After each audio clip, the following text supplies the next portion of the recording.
Assalamualaikum anak-anak.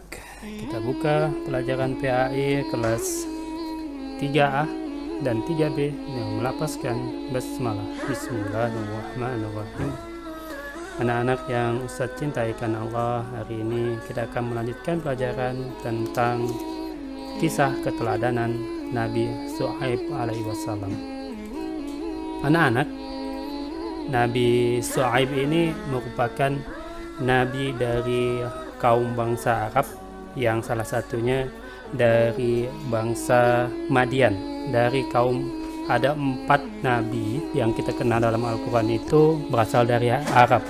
Yang pertama adalah Soleh, yang kedua adalah Hud, yang ketiga adalah Syuaib, dan yang terakhir yaitu penutup para nabi yang kita pinta syafaatnya nanti di yaumil akhir adalah Nabi Muhammad Shallallahu Alaihi Wasallam.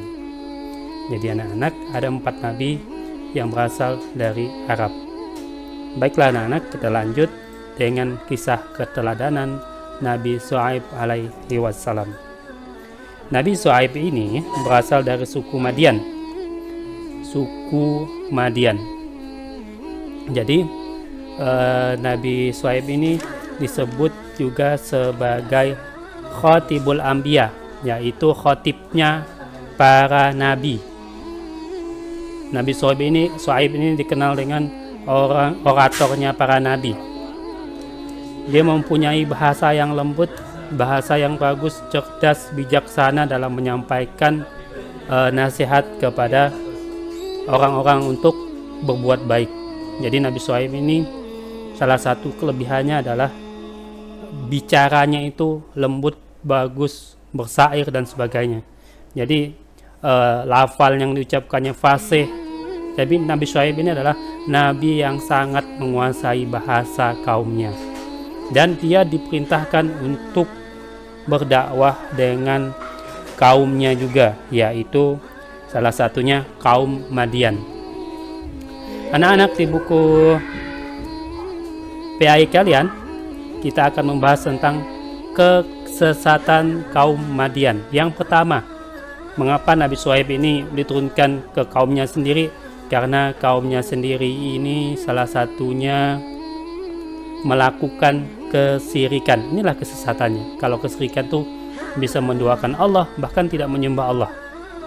Kesirikan pada saat itu, kaum Madian ini adalah menyembah berhala yang berupa pohon. Jadi berhala itu bukan hanya patung, bisa juga pohon, bisa juga goa, bisa juga tempat angker dan sebagainya. Jadi kaum Madain ini menyembah berhala yang berupa pohon. Nama berhalanya yang berupa pohon itu disebut Ab-Aikah. Ya, nama pohonnya Ab-Aikah. Jadi anak-anak, Nabi Syuaib itu udah beberapa kali menasihatkannya untuk menyembah Allah, tetapi mereka ngeyel. Mereka berdebat dan mengatakan, apakah dengan keimananmu itu, Syuaib, misahkan kami untuk tidak menyembah Tuhan nenek moyang kami? Sungguh engkau sangat orang yang tidak terhormat, Syuaib. Sampai segitu, ditantang terus Syuaib dengan apa yang dilakukannya untuk menasihati kaumnya agar jangan menyembah berhala berupa pohon yang nenek moyang mereka sembah sampai keturunan mereka, yaitu Ab-Aikah. Dan bahkan Syuaib mengatakan, apakah kalian tidak menerima pelajaran atau mengambil pelajaran terhadap kaum Lut? Ternyata kaum Madian ini dekat waktunya, jenjang waktunya dengan kaum Lut yang dibinasakan karena mereka melakukan maksiat. Jadi anak-anak, ya, udah diingatkan nih berkali-kali oleh Nabi Syuaib, tapi mereka masih ngeyel. Mereka tetap menyembah yang namanya berhala berupa pohon yang namanya Ab-Aikah, ya. Mereka menyembah pohon. Jadi kalau kalian melihat ada seseorang yang menyembah pohon, maka itu merupakan hal yang disebut sebagai kesirikan. Ingat, Tuhan kita cuman Allah, maka dialah yang kita sembah lewat sholat kita, lewat syahadat kita ya. Jangan tinggalkan sholat anak-anak. Yang kedua, kesesatan kaum Madian. Ini luar biasa. Mengambil harta orang lain. Jadi di sini Nabi Shu'aib sudah mengingatkan, hai kaumku, hai kaum Madian, hai saudara-saudaraku, kalian telah diberikan Allah keberkahan melalui dagangan kalian maju, kemudian pertanian kalian subur, tetapi mengapa kalian harus melakukan kegiatan-kegiatan yang dibenci Allah? Salah satunya anak-anak, walaupun mereka kaya, walaupun pertanian mereka subur, mereka juga berprofesi sebagai perampok dan pencuri. Suka mencuri barang-barang orang yang lewat, orang-orang yang luar, selain kaum Madian yang datang ke wilayahnya, maka hati-hati, mereka akan merampok dan mencuri barang tersebut. Kemudian siapa yang lewat, kedua ya, kesesatan kaum Madian nih, siapa yang lewat aja ke daerah mereka, maka mereka pintai pajak ya, pintai pajak kepada orang yang luar yang lewat, minta uang. Kalau sekarang itu disebut falak ya, dipalak atau diminta secara paksa. Kalau dia tak mau, maka jangan lewat sini gitu, suruh mutar lagi. Karena tempat kaum Madian ini sangat strategis, jalur perdagangan, lewat perdagangan. Kemudian ketiga ya, mengurangi timbangan ketika berdagang di surat Hud ayat 85. Maka anak-anak ya, kalau kalian punya cita-cita nanti menjadi pedagang atau menjadi pengusaha, jangan sekali menzolimi orang lewat mengurangi timbangan. Orang mau beli seumpamanya contoh ya, beli 5 kilo beras, kemudian kasih tidak sampai 5 kilo. Nah, kalau kayak gitu nggak boleh anak-anak ya. Sebagusnya umpamanya kalau pengen jadi pedagang harus sesuai dengan permintaan, harus jujur. Pada saat orang mau minta 5 kilo, beli 5 kilo beras, maka timbanglah dengan baik, 5 kilo pas. Kalau bisa, kalau mau bersedekah, sedekahkanlah 1 on atau berapapun itu. Jadi Allah sangat murka kepada orang yang mengurangi timbangan ya. Jangan sampai kalian mengurangi timbangan. Begitu juga profesi apapun tidak boleh yang namanya menzolimi orang, mengambil hak orang lain, itu nggak boleh ya. Dan bahkan pada saat mereka mengurangi timbangan itu, Nabi Hud, Nabi Shu'aib dalam surah Hud ayat 85 menjelaskan ya, wahai kaumku, penuhilah takaran dan timbangan dengan adil, dan janganlah kamu merugikan manusia terhadap hak-hak mereka, dan jangan kamu berbuat jahat di bumi dengan berbuat kerusakan. Jadi Nabi Hud itu dah nasihatkan, jangan kurangi timbangan, jangan curang. Dan bahkan Rasulullah pernah mengatakan bahwa orang yang tidak jujur termasuk bukan golonganku. Jadi Nabi Muhammad aja sangat murka dengan orang yang tidak jujur, anak-anak. Selanjutnya, kesesatan dari kaum Madian ini adalah menghalangi orang yang datang dari luar wilayah Madian yang ingin beriman kepada Allah Subhanahu wa taala dan Nabi Shu'aib. Jadi anak-anak, Nabi Shu'aib ini luar biasa berdakwah. Berkali-kali mengingatkan kaumnya, tapi kaumnya tak mau sama sekali untuk yang namanya beriman kepada Allah dan Nabi Shu'aib. Jadi sampai Nabi Shu'aib itu mengatakan kepada mereka, sungguh azab Allah itu sangat nyata, seperti itu. Dan terekam dalam buku kalian ya, di halaman 83, kaum Nabi Shu'aib alaihi wasallam tetap tidak mau mengikuti ajakannya. Bahkan mereka mengejeknya, mengancam Nabi Shu'aib alaihi wasallam dengan berkata, "Wahai Shu'aib, kami tidak banyak mengerti tentang apa yang engkau katakan itu. Sedang kenyataannya, kami memandang engkau seorang yang lemah di antara kami. Kalau tidak karena keluargamu, tentu kami telah menganiaya kamu. Sedang engkau pun bukan seorang yang terpengaruh di lingkungan kami." Jadi anak-anak, pada saat itu Shu'aib diancam karena sering menyampaikan jangan nyembah pohon, jangan mengurangi timbangan, jangan merampok dan sebagainya, sampai-sampai diancam. "Hai Shu'aib," katanya, sampai diancam, "kalau bukan karena keluargamu, maka engkau sudah kami aniaya." Pada saat itu kalau dianiaya itu bisa dibunuh, bisa dikucilkan, disiksa dan sebagainya. Cuman karena keluargamu, katanya, jadi kami menahan amarah kami, tindakan kami. Kemudian Shu'aib menjawab, "Dan wahai kaumku, berbuatlah menurut kemampuanmu." Shu'aib menantang, "Dahlah, lakukan apa yang kau inginkan. Sesungguhnya aku pun berbuat pula. Kelak kamu akan mengetahui siapa yang akan ditimpa azab yang menghinakan dan siapa yang berdusta. Dan tunggulah, sesungguhnya aku bersamamu adalah orang yang menunggu." Ini artinya anak-anak, Shu'aib ini udah level terakhir, udah diingatkan baik-baik dan sebagainya, dengan kata-kata yang bagus, malah mereka mengejek dan mengancam Shu'aib.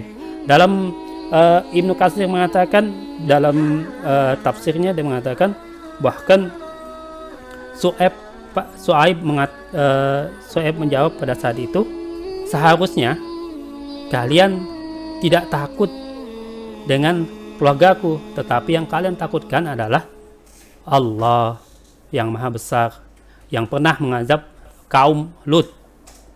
Yang kalian takutkan seharusnya Allah, bukan keluargaku." Kemudian Nabi Shu'aib berlepas diri dengan perbuatan mereka dari syiriknya, menyembah pohon, kemudian mencuri, mengurangi timbangan, kemudian mempalak orang atau menarik pajak secara paksa dengan orang yang lewat. Kemudian bahkan saat itu anak-anak digambarkan tidak sedikit orang luar yang pengen beriman kepada Allah lewat Nabi Shu'aib, lewat pengen mendengarkan kebaikan Nabi Shu'aib, mereka larang dan mereka memfitnah Shu'aib sebagai orang yang gila. Dan mereka juga mengejek-ngejek orang, kalau kalian beriman kepada Tuhannya Nabi Shu'aib, maka mereka akan diancam, dirampok dan sebagainya. Jadi orang luar itu pengen ketemu Shu'aib, maka dialihkan ke lain, bisa pulang dan sebagainya. Jadi luar biasa kesesatan kaum Madian ini. Udahlah tak beriman, malah melarang orang untuk beriman lagi. Jadi kaum itu sama sekali tidak menerima dakwahnya Nabi Shu'aib. Sedangkan Nabi Shu'aib itu dikenal sebagai khotibnya para nabi. Bahasanya itu sangat baik dan sebagainya, pokoknya lembut. Tapi hati mereka saking kerasnya tidak mau menerima kebenaran. Jadi anak-anak, lembutkan hati kalian. Kalau orang nasihati, maka dengarkan. Jangan sampai kalian seolah-olah menutup telinga, tidak peduli dengan nasihat orang lain. Dengarkan, apalagi kalau orang tua lagi menasihati, maka dengarkan baik-baik, kalau bisa dilaksanakan nasihatnya. Karena tidak ada yang namanya orang tua yang tidak sayang dengan anaknya. Kalau nasihat orang tua, ada orang tua marah, itu berarti orang tua itu sayang sama kalian. Daripada didiamkan, kalian buat salah dibiarkan, itu namanya tidak sayang. Jadi dengarkan nasihat orang tua kalian, dengarkan nasihat guru, dengarkan kebaikan, walaupun yang datang menasihati adalah kawan kalian sendiri. Kalau itu baik, maka ikuti. Jangan sampai menjadi kaum Madian ini, yaitu kaum Nabi Shu'aib pada saat itu. Dan anak-anak, selanjutnya kita telah mengetahui tentang kesesatan kaum Madian ini begitu banyak ya. Saatnya kita lihat azab apa yang Allah turunkan kepada kaum Madian ini. Jadi anak-anak, Nabi Shu'aib pun sudah sangat-sangat banyak menasihati maka turunlah azab Allah kepada kaum Madian ini yang ingkar sama Allah. Maka kebinasaan kaum Nabi Shu'aib ini yang pertama adalah anak-anak, sebelum azab ini turun ya, maka mereka merasakan hari itu sangat panas. Bahkan ada yang lari ke goa tapi masih panas, ada yang terjun ke dalam sumur masih panas, ada yang ke gunung untuk mendapatkan yang namanya kesejukan, masih panas, di mana-mana panas. Dan bahkan pada saat itu mereka dah putus asa dengan panas yang luar biasa sebelum turun azab. Mereka menemukan anak-anak awan yang bergumul besar dan mereka sangat bahagia. Itu mungkin awan yang membawa kedinginan. Yuk, maka mereka yang dari goa, dari rumah berendam, dari sumur, dari gunung, dari tempat-tempat yang mana-mana, kaum Madian ini berkumpul di sebuah lapangan menuju awan yang bergumul itu. Ternyata awan itu adalah petanda Allah ingin menurunkan azab yang mereka pinta kepada Nabi Shu'aib. Mereka pernah meminta kepada Nabi Shu'aib, kalau kau memang benar Nabi Shu'aib, maka turunkan azab dari langit pada saat itu. Dan pada saat itu Allah membuat mereka lupa. Dalam tafsir Ibnu Katsir seperti itu. Maka diturunkan awan yang sangat besar di sebuah lapangan yang sangat lapang. Jadi mereka berkumpul semuanya, kaum Nabi Shu'aib itu, yaitu kaum Madian ini. Dan turunlah azab Allah. Mereka dah berkumpul di situ, turunlah azab Allah. Azab yang pertama turun adalah anak-anak pada saat mereka berkumpul, gempa yang sangat kuat. Ini gempa yang sangat kuat. Mereka di lapangan yang lapang, gempa yang sangat kuat sehingga mereka tergoyang-goyang. Kemudian tidak ada yang namanya, walaupun dah gempa, maka hati mereka kalau dah keras itu enggak, sampai anak-anak hati mereka saking kerasnya belum juga bertobat. Ibnu Katsir mengatakan, mengapa Allah menggunakan gempa yang sangat kuat? Ini dikarenakan mereka suka mengganggu orang yang datang dari luar. Jadi gempa yang pertama, azab ini diturunkan karena, kata Ibnu Katsir, karena mereka itu suka mengganggu orang yang datang dari luar Madian. Dan bahkan mereka rampok, dan bahkan mereka larang untuk ketemu Nabi Shu'aib karena mereka takut orang luar itu akan beriman kepada Allah. Jadi Allah turunkan gempa yang sangat kuat. Kemudian setelah gempa belum cukup anak-anak, maka Allah turunkan lagi suara yang sangat keras. Ini dalam riwayat lain para tafsir mengatakan ada suaranya malaikat Jibril yang dengan perintah Allah untuk menembus gendang-gendang telinga mereka. Pada saat itu semuanya mendengarkan sampai gendang-gendang telinga mereka hancur pada saat itu. Karena apa? Allah mengirimkan azab suara yang keras ini karena mereka sering debat dan ngeyel, tidak dengar saat disampaikan kebenaran oleh Nabi Shu'aib. Jadi anak-anak, jika selangi lagi, jika ada orang yang memberikan nasihat, maka dengarkanlah jika itu baik. Tak usah kalian ngeyel, tak usah nutup telinga, nutup hati. Kalau bisa dengarkan baik-baik.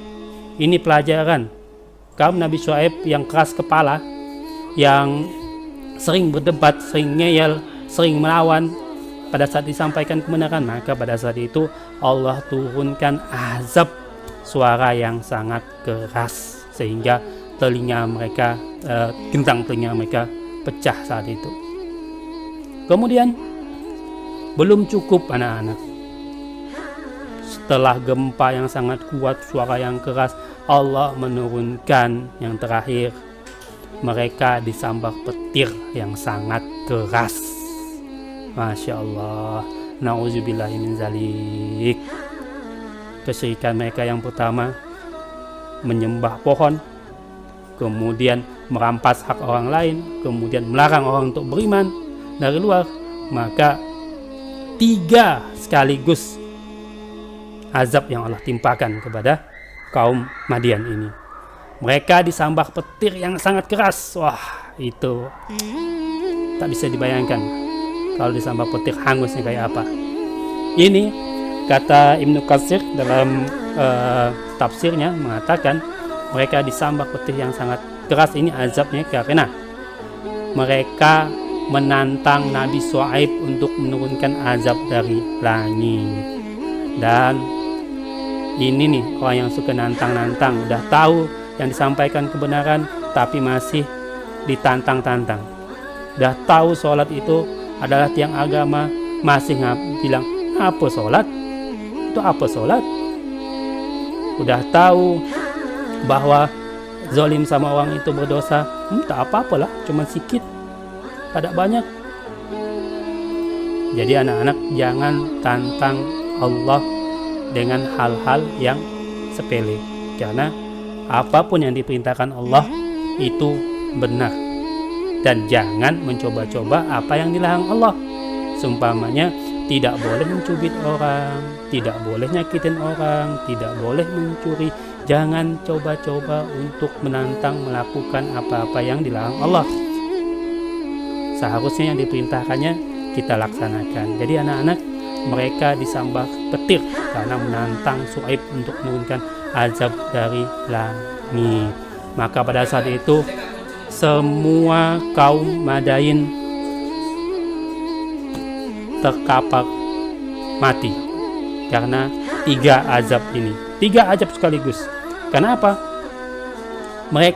Kaum mereka ini dekat sama kaum Nabi Lut waktunya, dan nenek moyang mereka, nenek kakek mereka tuh dalam tafsir itu menyaksikan bagaimana walaupun tidak menyaksikan, mendengar bagaimana Allah menurunkan azab kepada kaum Lut karena keingkaran mereka terhadap Allah.